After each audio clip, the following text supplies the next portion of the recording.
क्या आपको भी ऐसा लगता है कि आपके अंदर बहुत कैपेबिलिटी की कमी है, टैलेंट की कमी है या फिर कॉन्फिडेंस की कमी है? आप कब तक ऐसा सोचेंगे? देखिए, ऐसी चीज़ों में बैठे रहना और इसी सोच के साथ किसी काम में एक्शन ना लेना, ये तो आप हमेशा से करते आए हैं। तो क्यों ना आप कुछ नया करें? देखिए, लो कैपेबिलिटी होना एक बात है, लेकिन अगर आपको पता है कि आपके अंदर स्किल्स हैं, लेकिन आप उसको अगर आप यूज़ नहीं करेंगे और उस फर्स्ट स्टेप को लेने से डरेंगे, जिसको आप हमेशा से लेने से डरते आए हैं, तो कैसे आप वहाँ तक पहुँचेंगे जहाँ आप पहुँचना चाहते हैं? आप अपने गोल को कैसे अचीव कर पाएंगे?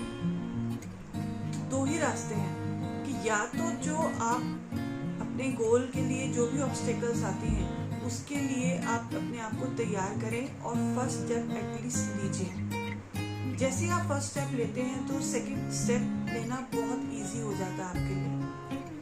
दूसरा रास्ता वो है कि आप अपने गोल्स को ही छोड़ दीजिए। तो अगर आपको गोल्स को छोड़ना ही था तो फिर आप कहीं ना कहीं उसको रिग्रेट क्यों करते हैं? आप दूसरों को ब्लेम क्यों करते हैं उस चीज़ के लिए? क्योंकि ये तो आप ही के हाथ में था। आपने फर्स्ट स्टेप अगर नहीं लिया इतने सालों में तो वो कहीं ना कहीं आपकी ही कमी है। उसके लिए आप दूसरों को ब्लेम नहीं कर सकते। तो तरीका क्या है, इसका सॉल्यूशन क्या है? तो आपको अगर कोई चीज़ आगे बढ़ने से रोक रही है तो उस टैलेंट के लिए पहले तो आप दूसरे एक्सटर्नल सोर्सेज पे विश्वास करना बंद कीजिए। अगर आपको लगता है कि आपकी सोसाइटी, आसपास के लोग आपके टैलेंट पर शक करते हैं, आप पर डाउट करते हैं, तो वो चीज़ें उनके ओपिनियंस पर हैं, वो उनकी ओपिनियन है, वो सच्चाई नहीं है। आपकी रियलिटी आप खुद क्रिएट कर सकते हैं। तो अपने सेल्फ डाउट्स के साथ जीने से अच्छा है कि आप उसके ऊपर वर्क कीजिए, कुछ नया ट्राई कीजिए।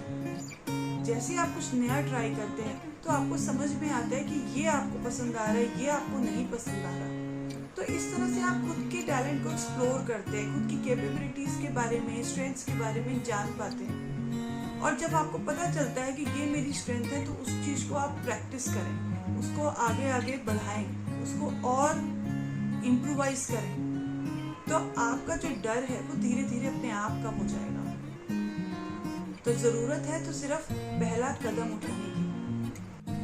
तो जैसे ही आप अपना फर्स्ट स्टेप ले लेते हैं तो वो आपके सेल्फ डाउट्स अपने आप समय के साथ साथ खत्म होने लगते हैं और आपकी जो फियर्स है वो भी अपने आप कम होने लगते हैं। अब ये आपकी चॉइस है कि आपको हाथ पे हाथ धर के बैठना है बिना कुछ किए, या फिर एक बेटर चॉइस लेनी है जो कि आपके लिए कुछ नया लेकर आ सकती है लाइफ में। ये चॉइस आपको करनी है कि आपको इसके लिए फर्स्ट स्टेप लेना है या फिर आपको हाथ पे हाथ धर के बैठना है। तो चॉइस आपकी है, क्योंकि जीवन आपका है और क्योंकि गोल आपका है। तो अच्छी चॉइस कीजिए और कुछ नया ट्राई कीजिए। All the very best.